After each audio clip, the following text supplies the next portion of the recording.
आज हम 9 के अंक का महत्व के बारे में बात करते हैं। एकल संख्या का सबसे बड़ा अंक 9 है, क्योंकि इसके बाद में डबल डिजिट में नंबर आ जाते हैं, जैसे 10 डबल डिजिट हो गया। महाभारत के युद्ध 18 दिन चला था। 1 + 8 = 9। महाभारत के युद्ध में 18 अक्षौहिणी सेना थी, इसके भी मूल में 9 है। कुरुक्षेत्र के युद्ध में भगवान श्री कृष्ण ने गीता का जो उपदेश दिया था उसके 18 अध्याय हैं, इसके भी मूल में 9 है। वेदव्यास ने 18 पुराण लिखे थे, मूल में 9 अंक आता है। इसी तरह से चैत्र की नवरात्रि और क्वार की नवरात्रियों में देवी के 9 स्वरूपों का पूजन किया जाता है। ऐसे तो कुंडली में 12 घर होते हैं, पर ग्रह केवल 9 ही बैठाए जाते हैं। एक जप माला में 108 मन के होते हैं। 1 + 8 = 9, इसके मूल में भी 9 ही आता है। इसी तरह से 9 का अंक जो है अपना कभी किसी साथी का साथ नहीं छोड़ता।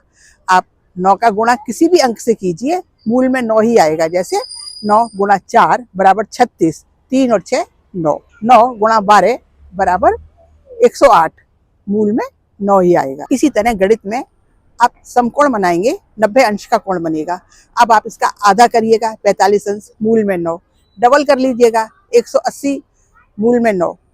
उसका भी डबल करेंगे, 360, मूल में 9। इस तरह 9 अंक अपने साथी का साथ कभी नहीं छोड़ता। कोई भी शुभ काम करने से पहले हम 9 ग्रह की पूजा करते हैं, जैसे नामकरण हुआ, वैवाह संस्कार हुआ, यहाँ तक कि श्राद्ध तर्पण इत्यादि में भी किसी भी देवता के साथ में 9 ग्रह का पूजन अवश्य किया जाता है। इसी तरह हमारे यहाँ 4 युगों की कल्पना की गई है, सतयुग, त्रेता, द्वापर और कलयुग।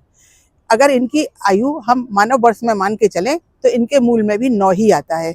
और इन चारों का जो योग है, यानी चतुर्युगों का महायोग जो है, इसके मूल में भी 9 ही आता है। 360 मानव वर्ष का देवताओं का एक दिन होता है। इसी तरह ब्रह्मा जी का एक दिन 4.32 अरब वर्ष का माना गया, यानी एक कल्प का, तो मूल में 9 है।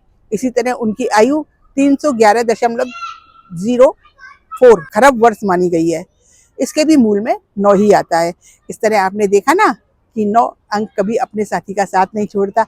अगर आपको ये जानकारी रोचक लगी हो तो आप लाइक, शेयर, कमेंट कीजिए, सब्सक्राइब कीजिए। Thank you.